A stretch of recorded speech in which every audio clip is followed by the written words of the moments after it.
What's going on, everybody? Dom from the Game Looters here, and today we got some spicy news about the Switch 2 Joy-Con, and you might want to sit down for this one, because Nintendo just officially confirmed that the Switch 2 Joy-Con will not use Hall effect sticks. Yes, this is the one feature that everybody has been begging for to end stick drift hell, but it's not happening. This comes from a new interview from Nintendo Life, and we gotta break it all down. So Nintendo of America's Nate Bildorf, and I probably messed up their name, but I think I nailed it there, sat down with Nintendo Life during an interview and was asked directly if the new Joy-Con used the Hall effect sticks. He said, quote, "They're not Hall effect sticks, but they're really good," end quote. Yeah, that's like saying the pizza has no cheese, but the crust is great. Let's be clear, Hall effect sticks use magnetic sensors to avoid physical wear and tear, which is what causes stick drift in the first place. The fact that the Switch 2 is launching in 2025 without this is pretty crazy, especially because the uproar of stick drift issues with the Switch 1. Let's not forget either, the OG Joy-Con were infamous for what I just mentioned, which is that stick drift. I myself and my kids went through probably like 8 or 9 pairs of Joy-Con, which really sucks. Nintendo also got hit with multiple lawsuits because of this, and the repair centers got swamped. And one ex-repair supervisor even called the workload very stressful.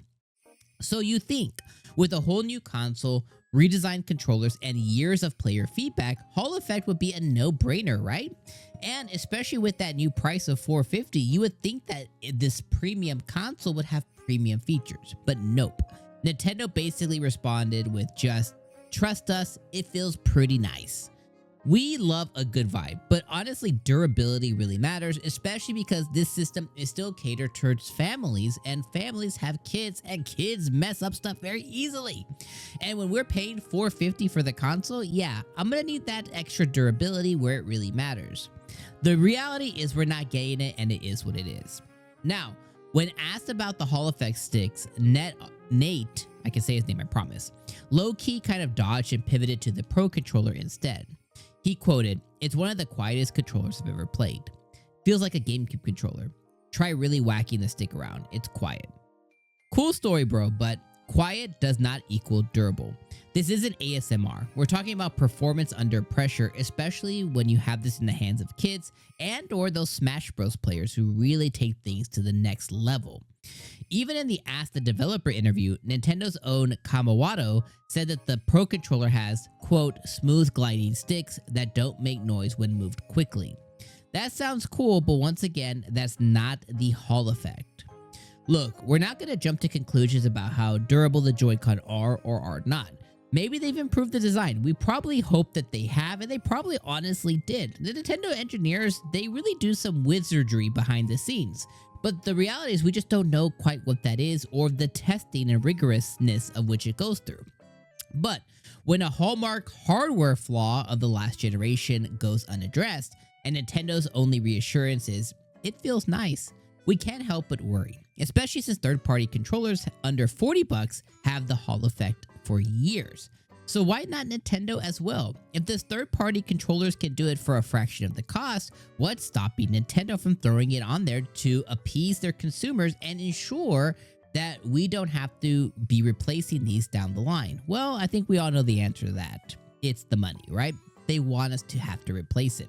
At least that's what I'm speculating. But hey, I'm not going to put no quotations on anybody. That's just what I'm thinking. That's the scoop, my friends. That is all about the Joy-Con 2 skipping Hall effects. And now we're all collectively holding our breath for the return of the Joy-Con Drift 2 Electric Boogaloo. Let us know what you guys think in the comments. Are you still hyped for Switch 2? Is this a red flag on the controller front? Smash that like button if you like transparency and maybe just a little pressure on Nintendo to do better. Of course, I'm still going to be day one on everything. I'm hyped. I'm covering everything on the channel. I can't wait to get my hands on a Switch 2. At the end of the day, I know I'm going to love it. It's probably going to be my next favorite console because the Switch 2 is my favorite console of all time. And I'm going to be hyping up the Switch 2 all season long. But we still have the right to be a little speculative and to kind of really get into the nitty-gritty of why some of these decisions are happening. Regardless, I'm Dom from the Game Looters. I'm signing off, and I'm quietly drifting out of here.